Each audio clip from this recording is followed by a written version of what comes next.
Good morning, and thank you for joining us for our weekly update.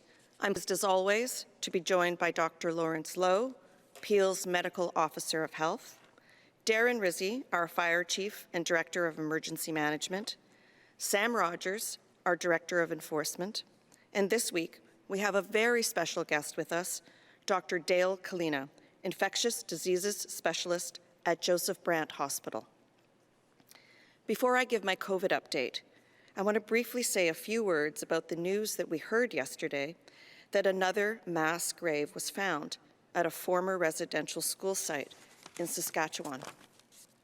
I'm deeply saddened for the Cowessess First Nations.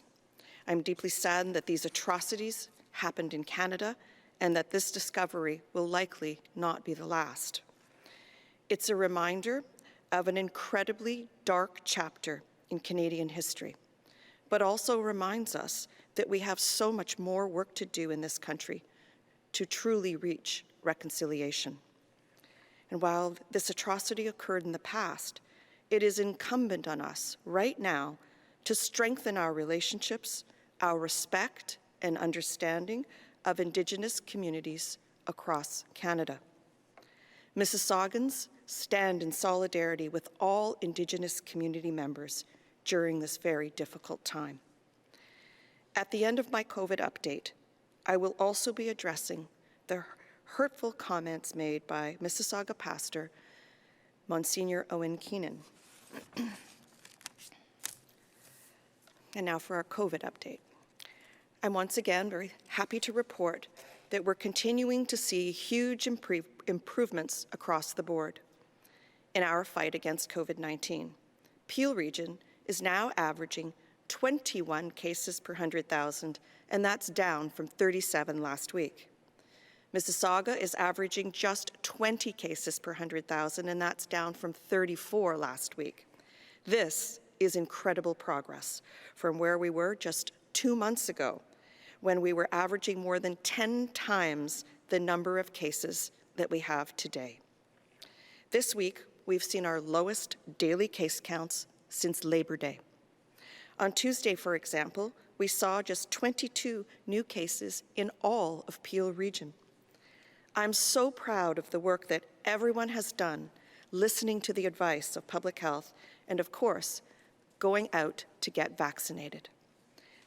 Because of this, we have dramatically reduced our community transmission. This also means we've taken an immense amount of pressure off of our hospitals. Right now, Trillium Health Partners has 5 COVID hospitalization cases, 1 patient in the ICU, and 47 suspected cases. I want to stop here to put that in perspective. When I gave my weekly update on April 21st, Trillium had 138 COVID hospitalizations and 29 patients in the ICU. This is an incredible improvement and has allowed Trillium Hospital to ramp back up to 79% surgical capacity, meaning that elective surgeries are once again being performed at our hospital. Trillium expects to have its surgical capacity up to 100% once again by the fall. The situation at Brampton's William Osler Hospital is also steadily improving, with 21 COVID hospitalizations, 6 patients in the ICU, and 29 suspected cases. What's clear is that things are aligning right now for us to have a really great summer. A summer where we can visit with friends and family and focus on more of the things that are so important to us, to our health, and to our overall mental health and well-being. Along with the reduction in our case counts, we are seeing amazing uptake of the vaccine. We now have administered first doses to 76% of Peel residents 18 plus, and to more than 60% of residents 12 to 17. I want to give a special shout out to our youth for doing their part in going out and getting vaccinated. This is a real sign that kids want to get back into the classroom in the fall. And what's truly encouraging is now we've administered second doses to more than 25% of our adult residents. I want to thank everyone in Mississauga and across Peel for going out to get both your first and second doses. And I want to remind all Mississauga residents who are 18 plus and who received their first shot of an mRNA vaccine, that's a Pfizer or a Moderna, on or before May 30th, that you are now eligible to book your second dose. Adults who received AstraZeneca as a first dose are eligible for a second dose with AstraZeneca or an mRNA vaccine 8 weeks after receiving your first dose. I know that some people have struggled to book their second appointment through the provincial booking system. I encourage you to please keep trying. Peel Public Health is adding more appointments every day and have ramped up capacity once again. We are now delivering more than 150,000 doses every single week at our mass vaccination clinics. And soon, we'll be rolling out workplace and community outreach clinics again to add even more capacity to get to our hardest to reach residents. Please visit peelregion.ca/COVID-19 for information on eligibility or to book, or you can call 905-791-5202. Getting both your first and second dose of the vaccine is critical for us to keep the Delta variant at bay and will allow us to continue moving forward with the province's reopening plan. So please, don't delay in booking your second dose. I've been hearing from some residents who are hesitant to get the second dose with the Moderna vaccine because their first dose was with Pfizer or AstraZeneca. I understand why some people may be uncomfortable with the idea of getting doses of two different brands of vaccine. But what's become abundantly clear from all our medical experts is that Pfizer and Moderna are interchangeable, as both are mRNA vaccines that are biologically identical in their mechanisms. For those 18 and over, there is no need to be hesitant about getting a second dose with Moderna. And the truth is that this is likely not the last time you get a COVID-19 vaccine, as most health experts say that we will all probably need a booster shot down the road. And there's a good chance that that booster shot you get will be different from the one you got as your first or your second dose. I'm going to let Dr. Lowe and Dr. Kalina speak more to this, but I'm again encouraging everyone to book your second dose as soon as you can. And please book your first dose if you haven't done that already. A delay in doing so could risk all the progress that we have made. We are now less than a week away from entering the second step of reopenings, and it's absolutely crucial that we do not see a sudden reversal in our case counts. To many businesses who have been closed for far too long, they are now gearing up once again, and they are counting on all of us to go out and get vaccinated.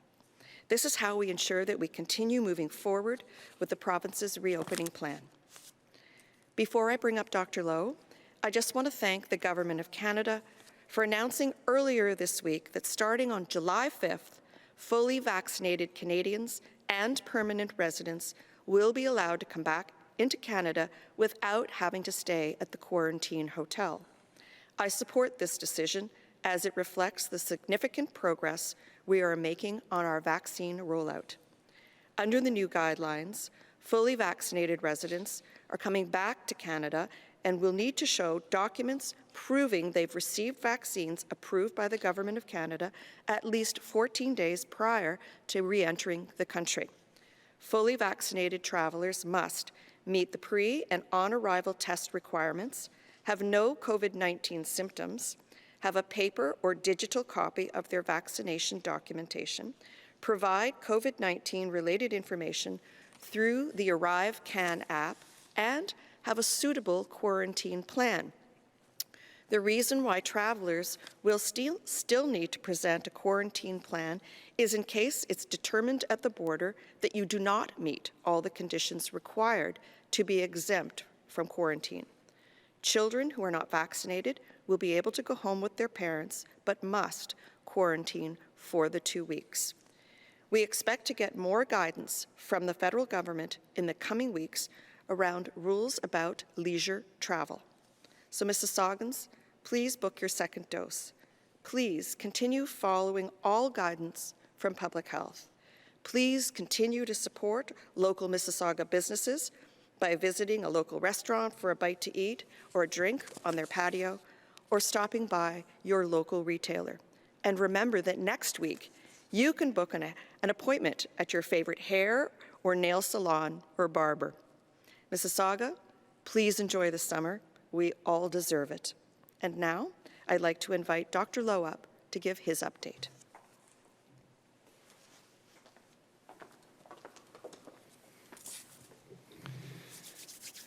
Thank you, Madam Mayor, and good morning.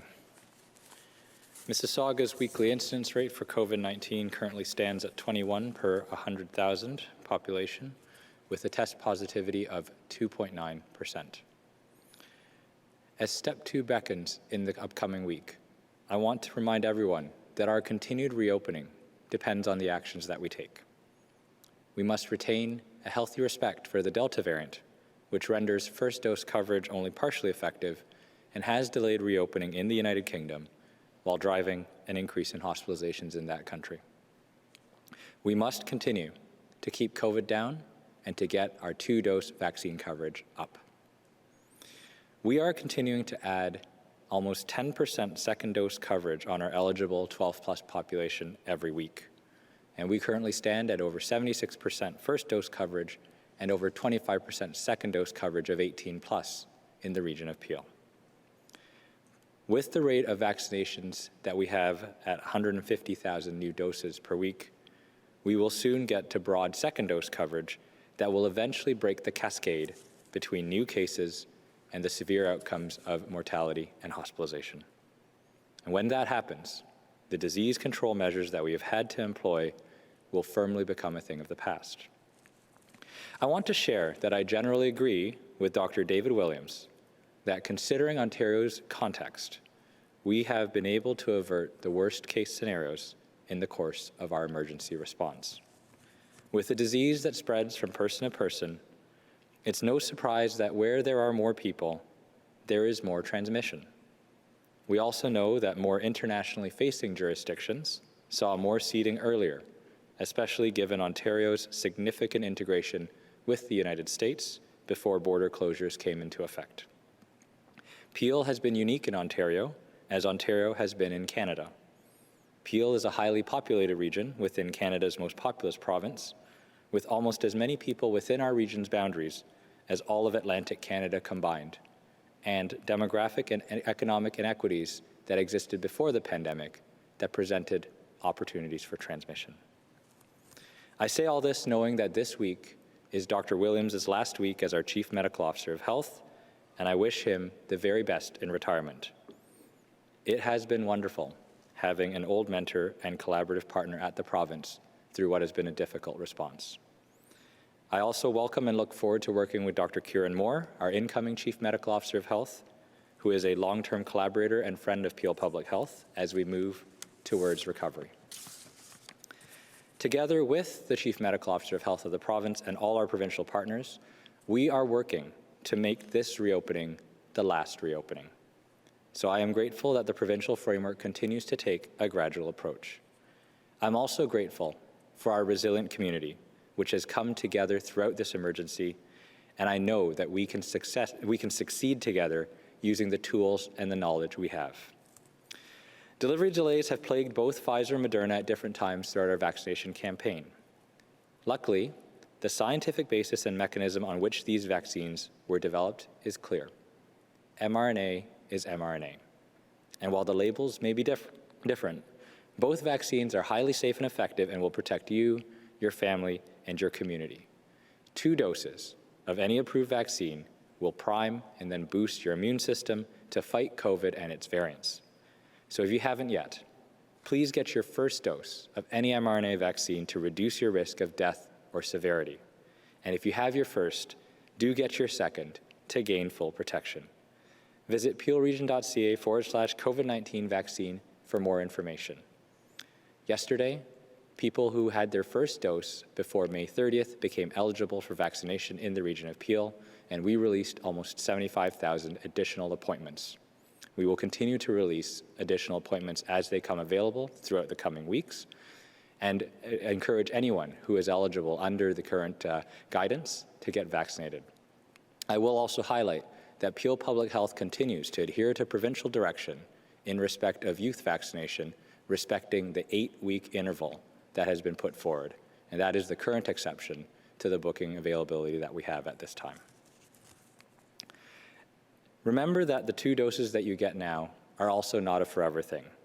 It's about ending the acute phase of the pandemic and getting to 2-dose protection for the moment.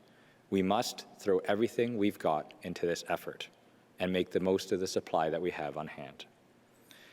As we work towards broad 2-dose coverage, I also ask that you continue to gradually increase contacts gradually with those that you don't live with, no matter what reopens.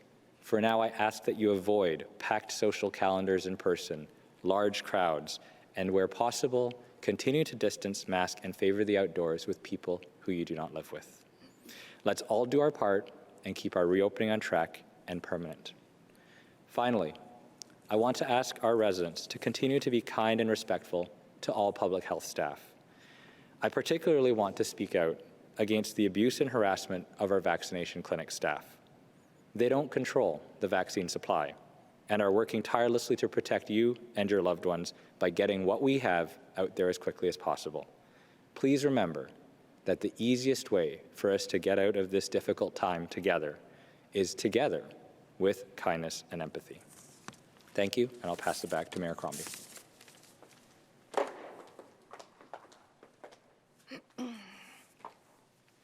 Thank you, Dr. Lowe.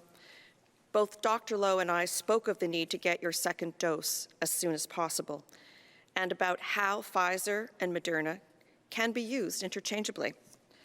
But to give you even more insight into how important it is to get your second dose as soon as possible, and to provide a little context on how common actually it is to mix different brands of vaccines against all sorts of viruses, I would now like to invite up Dr. Dale Kalina, infectious diseases specialist at Joseph Brant Hospital.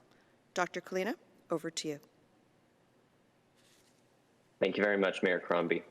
Thank you for inviting me here to speak to everybody today to discuss exactly that, how common it is to mix vaccine brands and how important it really is for everybody to get a second dose of a COVID vaccine right now, given the context of the Delta variant and how many people have been infected over the course of this pandemic, particularly in Mississauga.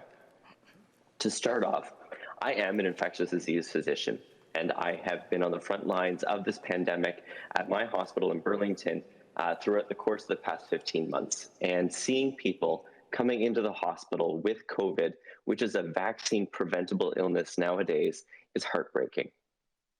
The best way that we can prevent people from coming into the hospital and from becoming seriously ill, and especially dying, is by getting both doses of a COVID vaccine. It's common within the infectious disease world to mix vaccines. For those of you who have children, you'll know that we give several doses, for instance, of the measles, mumps, and rubella vaccine. But I highly suspect most people ask which brand it is that they're getting at each dose. Beyond that, it's actually very common to mix different types of brands throughout that vaccine course as well. Beyond that, it is actually the whole plan behind pneumococcal vaccines for elderly adults as well. We deliberately give one brand of a vaccine and give a different brand afterwards as to increase immunity. And that's what we've been seeing in some of the studies that have been coming out over the course of the past several months, primarily out of Europe. We've seen that people who've received one dose of an AstraZeneca vaccine and a second dose of the Pfizer vaccine actually appear to have increased immunity compared with those who just received the same brand. Now, I know people are a little bit concerned because there haven't been direct studies of using a mix of Moderna and Pfizer vaccines. But as Dr. Lowe mentioned as well, the two vaccines that use mRNA essentially use the same technology. The mRNA acts as a blueprint to create a protein on which the body builds an immune response. Although the vaccines are very slightly different, the blueprints that they use are essentially the same, and that leads to a very similar immune response, which also led to almost identical safety and efficacy results that we saw in studies over the course of the past year and a half. It is so important to get a second dose of an mRNA vaccine, as that is what is available to everybody here, not only in Mississauga, but across Ontario as well. It is so much more important right now to get a second dose of the vaccine, particularly because of these Delta variants, because we know the level of efficacy that we get from both doses far exceeds that which we would get with one dose. It is the way that we'll be able to continue to look out for one another, not only in our own community, but it's also the path to allow each other to socialize safely. It's the path that we can take to travel again. It is also the path that we can avoid being sick or being hospitalized. The last thing that I'll talk about today is the importance of booking appointments and canceling those that you don't intend to use. In the Ontario booking system, I understand you can book several appointments at a time. Also, you can book appointments in several pharmacies. If you've booked an appointment and you don't plan to use it because you're not feeling well that day, or because you're not able to make it in, or because you're getting cold feet, I encourage you to cancel that appointment and make it available for somebody else. At the same time, if you are getting cold feet about getting one type of vaccine over another, I encourage you to do several things.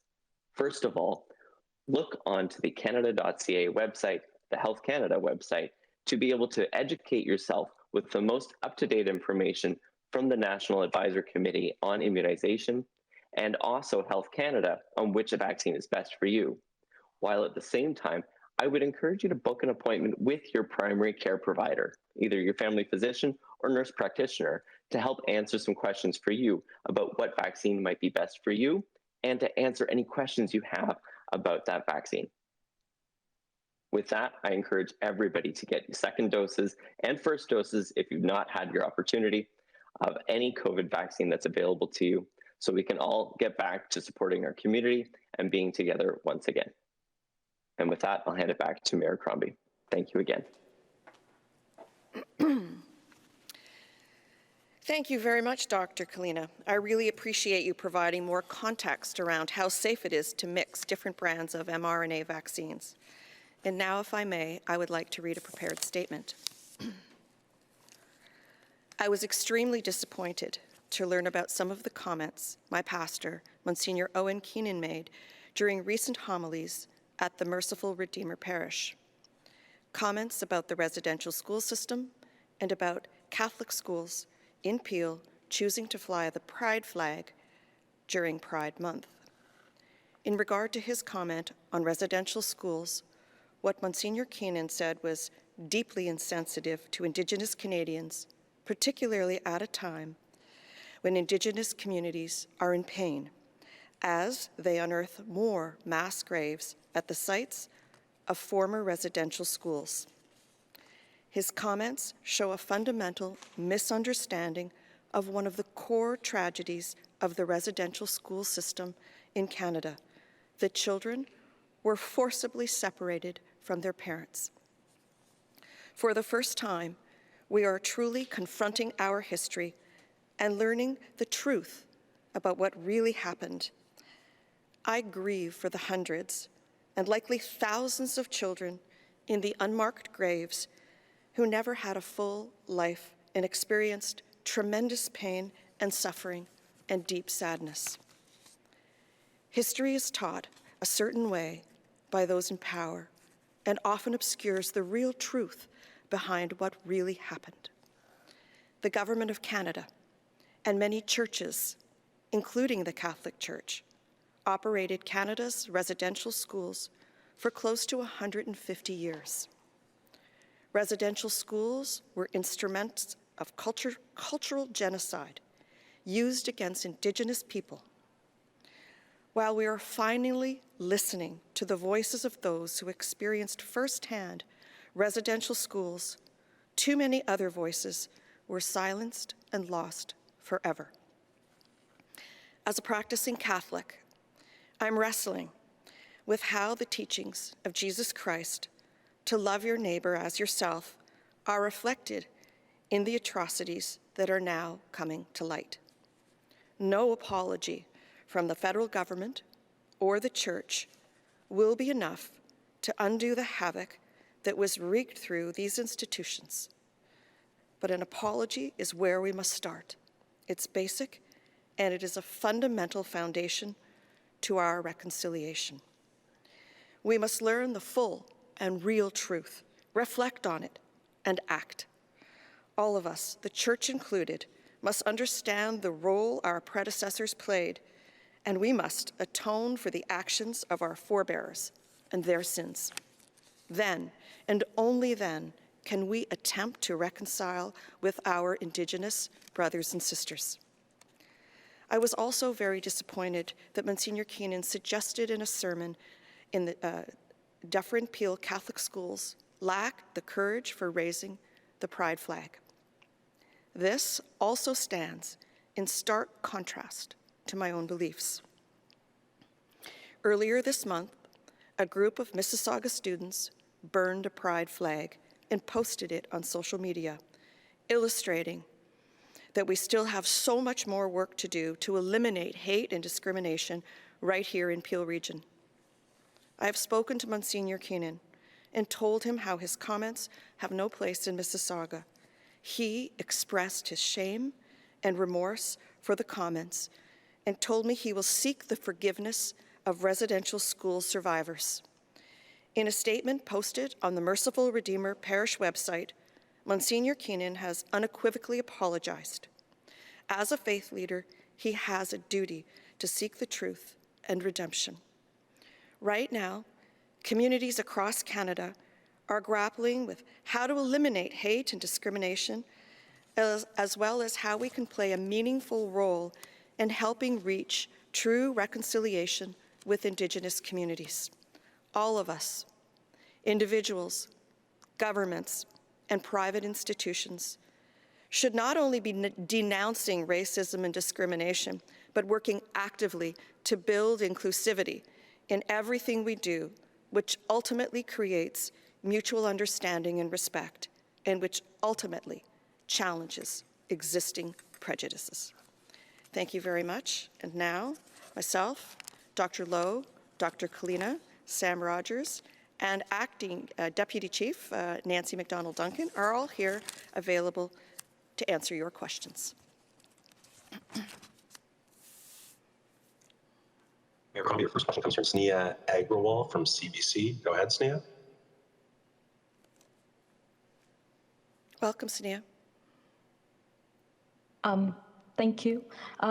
My first question is related to Pastor Owen's comments that he made at one of his sermons. He referred to the good that was done by the Roman Catholic Church in residential schools, and some might go so far as to even thank it. What do you have to say, what are your thoughts on it when a person at a responsible position makes such a comment? Yes, Mina, I thank you for the question. It's something I'm wrestling deeply with as a practicing Catholic, and hence why I just read the prepared statement. I have spoken numerous times to Monsignor Keenan about the comments, and he has unequivocally apologized and expressed his sincere remorse and plans to educate himself further and seek redemption and the forgiveness of the survivors. A follow-up question. What steps do you think now City of Mississauga will be taking to ensure that something like this never happens again? So it's an excellent question, and it's what we do each and every day to build a more welcoming and inclusive society here in Mississauga. You know, notwithstanding we're 56% born abroad, and we have such a vibrant, dynamic community, we still do see incidents of hate and racial discrimination. We have taken many steps here in Mississauga with respect to Islamophobia, anti-Semitism, Black Lives Matter, anti-Asian hate, and pride in our gay community, our LGBTQ2S plus communities. So we will continue to build it into the very fabric of our culture right here in our city, whether it's through our hiring practices and through the advisory committees that I have created to advise me on steps forward to build more inclusivity in and among all of those communities that I've mentioned.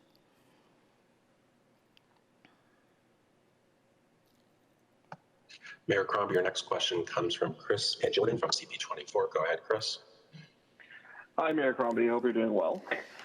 We are just getting news into our newsroom that Ontario is now moving into stage or step 2 of the reopening. We're hoping to get your thoughts on that.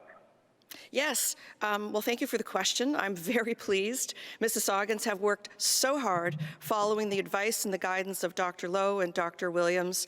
They have been practicing all the public safety guidelines, and you can see the results, the dramatic results in our decline in case counts, which I tried to emphasize in my remarks that a month ago we were 100 times what we are today. The situation in our hospitals has increased tremendously. It has given me quite a relief. So I want Mississaugans to continue to be careful, not book up their social calendar, continue to practice all the health guidelines. But yes, I do encourage them to enjoy the summer, grab a bite to eat or a refreshment on a patio, visit their local retailer who desperately needs their business. I plan to go shopping myself. And also, I understand the government of Ontario is looking to move forward the step 2, the phase 2 reopenings, which will, of course, allow us more capacity in our local retailers and as well open up personal care providers, which is a big relief to many of us. So certainly hair, nail salons, barber shops, esthetician spas, tattoo parlors, etc. We're hearing, it's not confirmed yet, that they may open as soon as next Wednesday. Follow-up? Yeah, so we just confirmed it on CP20 from the province that they're opening up on June 30th. We're wondering, is there anything that you wanted from stage or step 3 that should be opened in step 2?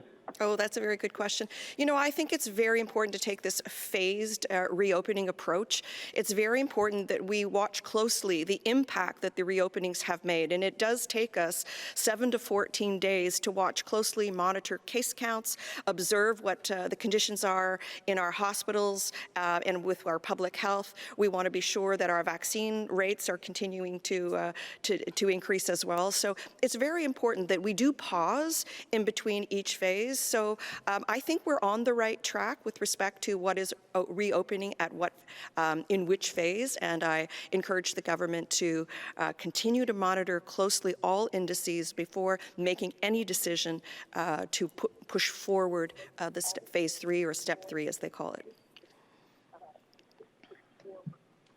Your next question comes from Stella Dupuis at Radio Canada. Go ahead, Stella. Yes, hello. Bonjour.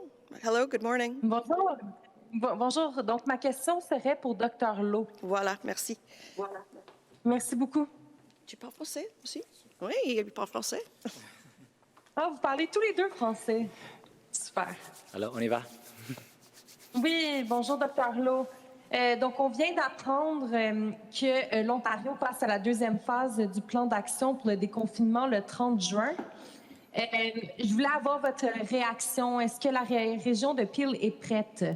Je pense que maintenant, notre situation dans notre communauté est dans une situation d'amélioration. Nous savons que les chiffres maintenant dans la situation dans les hôpitaux et les chiffres sont très bien maintenant et notre taux de vaccination avec 76% avec une première dose de vaccin et aussi 25% des adultes avec avec une deuxième dose. Je pense que c'est le temps d'avancer maintenant avec le 30 juin, mais c'est nécessaire de prendre beaucoup de précautions avec des autres ouvertures et de continuer de suivre des chiffres dans notre communauté pour être sûr qu'il n'y a pas de problème avec le passage à le deuxième étage. Donc, est-ce que le variant Delta vous inquiète pour la suite des choses ou pas tant que ça?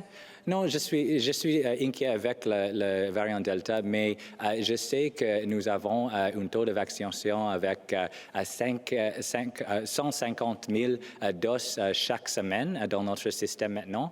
Et je pense que le plus important message à notre résidents est d'être vacciné avec 2 doses tout de suite quand c'est possible et de continuer de respecter toutes les mesures sanitaires comme la distanciation, le masquage et de réduire les contacts avec des personnes dehors de la maison. Merci pour les questions.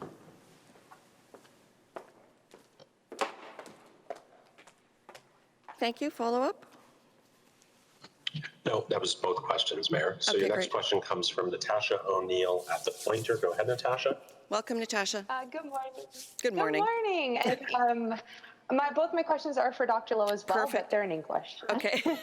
Okay. Thanks. Go ahead, Natasha. Hi, Dr. Lowe. This could also be for Dr. Kalina. I'm not sure if he wants to jump in at any point. I've been getting a lot of messages from a lot of people who are saying that they're actually getting more reaction to the second dose of the vaccine, regardless as if they mixed or not. I was just wondering if you could just explain why that could be. So, yeah, thanks for the question. Dr. Kalina might also want to weigh in. In general, my view is that side effects are actually a good thing. It shows that your immune system is responding to the vaccine, and it shows that you are developing protection, immune protection to the virus. And so in terms of whether there's more side effects with a second dose, I've had friends and family, some of them had more side effects with the first dose and less with the second. Some had side effects with both doses. Some had more with the second dose and less with the first. And some had no side effects at all, very, very mild side effects. In general, the most important thing, though, to highlight is that the side effects tend to be mild, tend to be things like a sore arm, fatigue, and maybe a bit of a mild fever, maybe just some chills, etc. But it really is about, having that protection, because when you actually get the COVID virus, it means that your immune system has now been primed to respond and to fight off any potential infection. Dr. Klima, did you want to add anything to that? Dr. Lloyd, I'd be happy to.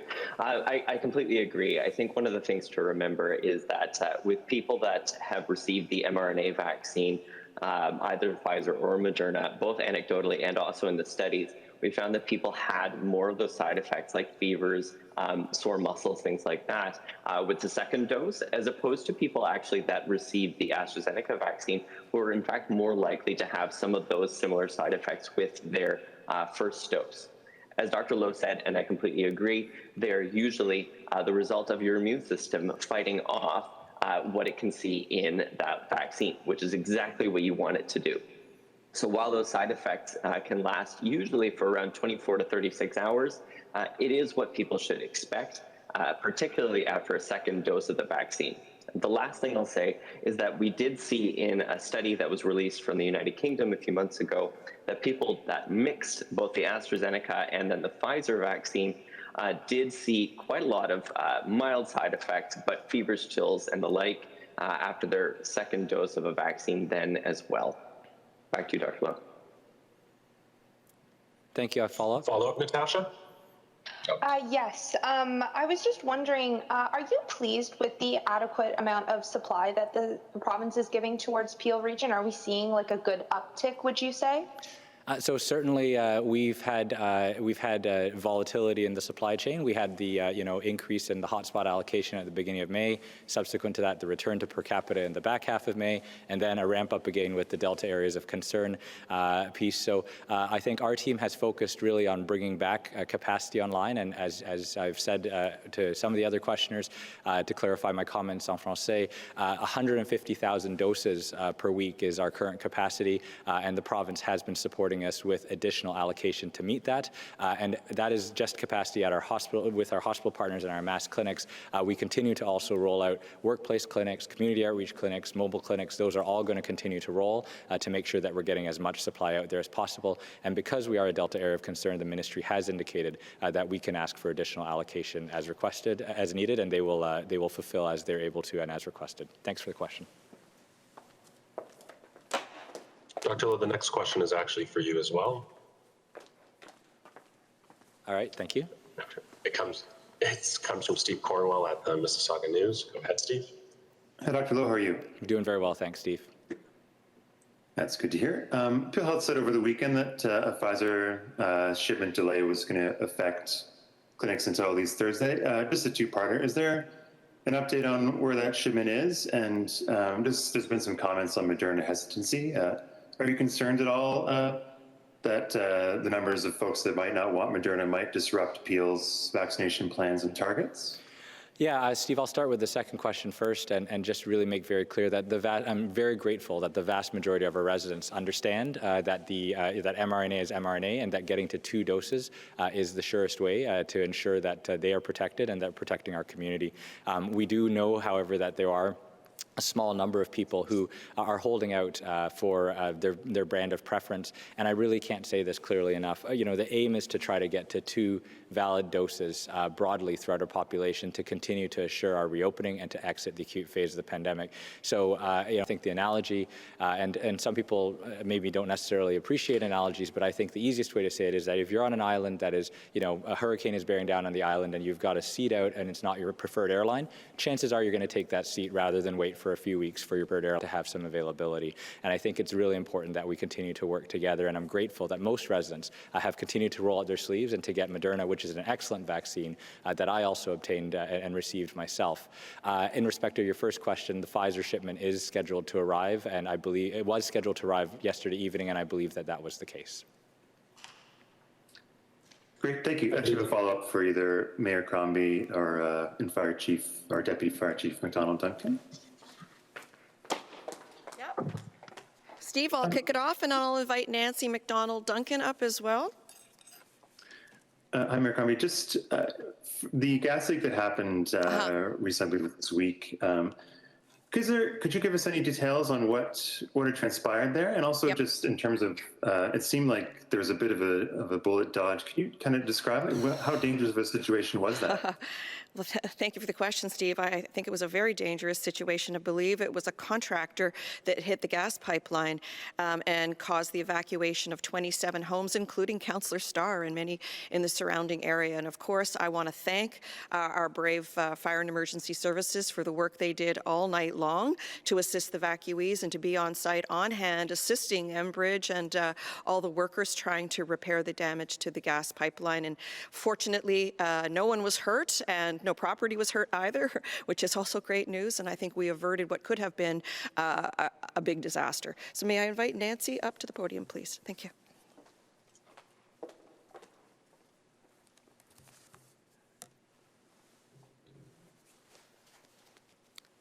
Thank you, Steve. And thank you, Madam Mayor. With respect to the gas leak, what I can advise is that it was a high-pressure line that was actually damaged. And because of the fact that it was a high-pressure line, the complexity and the challenges on getting that repair done did take some time. However, fire and emergency services were on standby and staging from the start of the emergency call, and we continued to stay there until such time as we were advised that they were in a position to repair it and our services were no longer required. That was Steve's follow-up, so we're going to go to our last question if Mayor Crombie wants to come back to the podium.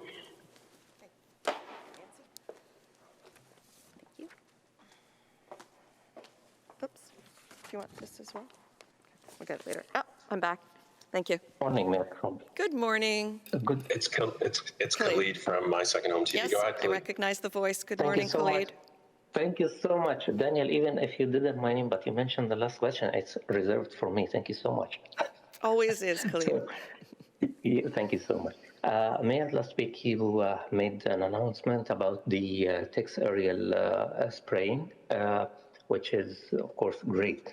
And with the opportunity of Dr. Lowe and Dr. Kalina is here, why don't you consider launching Project Tech vaccine from Mississauga to all Canadians? We have the facilities. I'm going to ask Dr. Lowe to respond to that. I think your question wasn't quite clear, Khalid. You want us to launch which program? Vaccine, tech vaccine. You can develop a tech vaccination because it's, yeah. I'm going to let Dr. Lowe respond and Dr. Kalina following. Thank you. Thank you. Yeah, so thanks so much, Madam Mayor. Thanks for the question, Khalid. I'm gathering that you're asking about the development of vaccines, domestic production of vaccines. And as I understand it, the federal government has been supporting the development of vaccine technology in Canada. I believe that they've actually supported facilities here in Mississauga. Mayor Crombie, I'm sure, would be able to confirm that, as well as in Montreal, to start producing our own vaccine technology here in Canada. We know that this was one of the challenges that we had with our vaccination campaign was that we didn't have any domestic capacity, and therefore we're very reliant on supplies being brought in from elsewhere in the world. But my understanding is that there is technology that is being deployed here in Canada, and certainly will hopefully help us in the future as we continue to exit the acute phase of the pandemic and start to treat COVID-19, in a more directed and targeted fashion. Thanks for the question. Thank you. Dr. Kalina, would you like to elaborate on that? Sure, I'd be happy to. Thanks for the question, Khalid. I agree with Dr. Lowe that there's the opportunity for us to be able to develop not only domestic vaccine supply for us locally, which will be important as we move into the later stages of this pandemic and any booster doses that are needed for variants of concern, for instance, but it will also allow us to donate vaccine supply to the rest of the COVAX system internationally. And I think that emphasizes the importance of ensuring that the pandemic ends everywhere so that it can end here as well. With international travel and our borders and business the way that it is, this pandemic isn't over anywhere until it's over everywhere. So building international supply and domestic supply will really allow us to achieve that international goal. Thanks for the question. Thank you. My follow-up to Dr. Lowe as well. I want to ask, how serious is the harassment towards our staff and the vaccination clinics? And if you can program the existing system to send updates to vaccine recipients on a daily basis, I believe this could eliminate a little bit what's going on with this harassment. Thanks, Khalid. I think I would respond to that question in two ways. First of all, when we did have the Pfizer delay, we contacted all recipients directly by emails, using the emails that they'd signed up to advise them that their appointments would be switched to Moderna. And I want to be very clear that the vast majority of residents have been very supportive. But I would categorically disagree with the suggestion that we need to do something to stop harassment. Harassment is harassment, simply unacceptable. We've had staff that have been yelled at, spat at, attempted to strike, and these are not acceptable. I think we actually brought on paid duty officers with the Moderna switch because we were very concerned about our staff well-being. And I want to be very clear that while these are a few bad actors, it really does have an impact and traumatizes our vaccination clinic staff, who frankly don't control the supply and who frankly have done an admirable job getting almost 1.5 million doses of vaccine into the arms of residents here in the region of Peel. So, I think when I make the comment that the best way to end this pandemic is together with kindness and empathy, I very much mean it, and there is zero excuse for harassment and abuse, no matter how people are contacted. Thanks for the question. Next question, please. That was your final question for the day, Mayor Crombie. Thank you. Thank you for joining us.